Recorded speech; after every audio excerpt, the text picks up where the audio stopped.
Seperti yang kita semua maklum, beberapa tahun yang lepas dunia telah dilanda dengan satu wabak penyakit berjangkit COVID-19 yang mana telah mengorbankan ramai nyawa manusia di seluruh dunia. Oleh yang demikian, Kementerian Pendidikan Malaysia KPM telah mengeluarkan beberapa garis panduan pelaksanaan pembelajaran semasa tempoh PKP. Para guru sekolah telah diarahkan tetap melaksanakan sesi pembelajaran dan pengajaran di rumah PDPR, yakni menerusi secara atas talian sama ada platform Google Meet, grup WhatsApp atau platform lain mengikut kesesuaian guru dan kemampuan murid. Walaupun begitu, pembelajaran secara atas talian bukan satu perkara yang mudah untuk dikendali oleh guru. Lebih-lebih lagi, ini merupakan situasi pertama para guru dan murid-murid perlu mengadaptasikan PDPR menerusi teknologi terkini. Seiring dengan itu juga telah timbul isu berkaitan keterlibatan murid dalam proses pembelajaran secara atas talian. Terdapat 3 objektif kajian, iaitu yang pertama adalah mengenal pasti tahap keterlibatan murid dan masalah yang dihadapi dalam pembelajaran secara atas talian semasa pandemik COVID-19.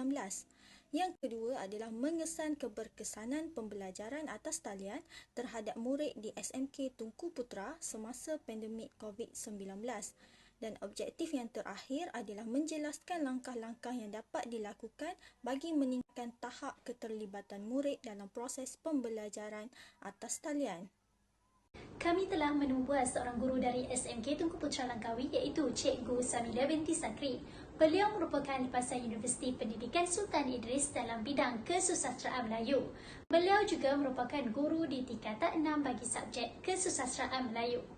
Melalui hasil temu bual yang telah dijalankan, tahap keterlibatan murid dalam pembelajaran atas talian berada pada tahap yang memuaskan dan ia berjalan dengan lancar walaupun terdapat seorang dua yang tidak dapat masuk.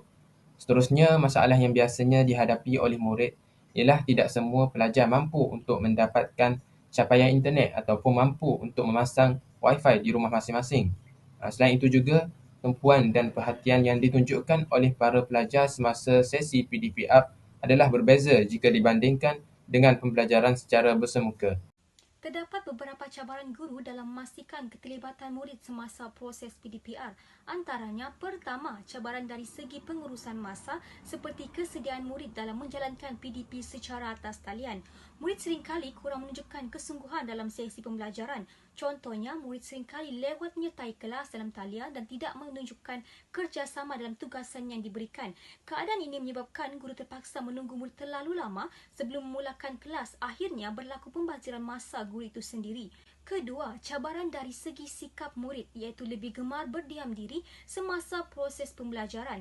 Situasi ini berlaku apabila guru mengajukan soalan kepada mereka berkaitan sesuatu topik dan mereka memilih untuk diamkan diri, seterusnya menutup kamera. Sikap seperti ini akan menyebabkan proses PDPR terganggu. Ini kerana guru tidak dapat mengetahui bahawa objektif pembelajaran tercapai atau tidak. Tingkah laku negatif ini sememangnya tidak baik diamalkan oleh murid.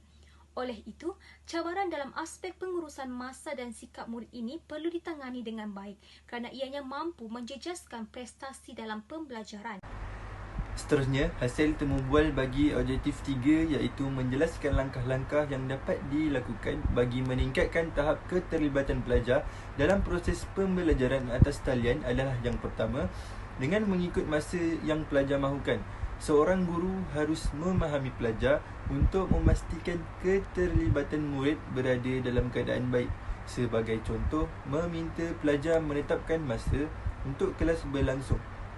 Dengan cara ini, pelajar akan mempunyai waktu yang fleksibel untuk mereka menyertai kelas kerana mengikut waktu yang mereka mahukan.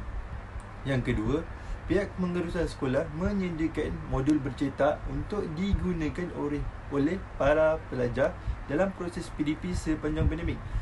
Cara ini dapat memastikan pelajar, walaupun pelajar tidak dapat menyertai kelas dalam talian, akan tetapi mereka mempunyai modul untuk dilaksanakan dan memastikan keterlibatan mereka berada dalam keadaan baik. Yang ketiga iaitu yang terakhir, menggunakan aplikasi seperti Telegram dan WhatsApp untuk berkomunikasi dengan pelajar. Sebagai contoh, membuat sesi soal jawab jika tiada kelas dalam talian untuk memastikan keterlibatan murid dalam keadaan baik.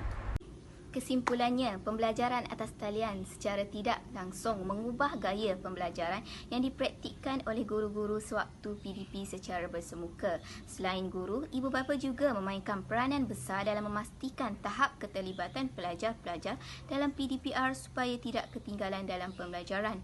Rumusnya, kerjasama guru dan ibu bapa dalam menjayakan proses pembelajaran atas talian amat diperlukan bagi mengelakkan keciciran belajar dalam pembelajaran.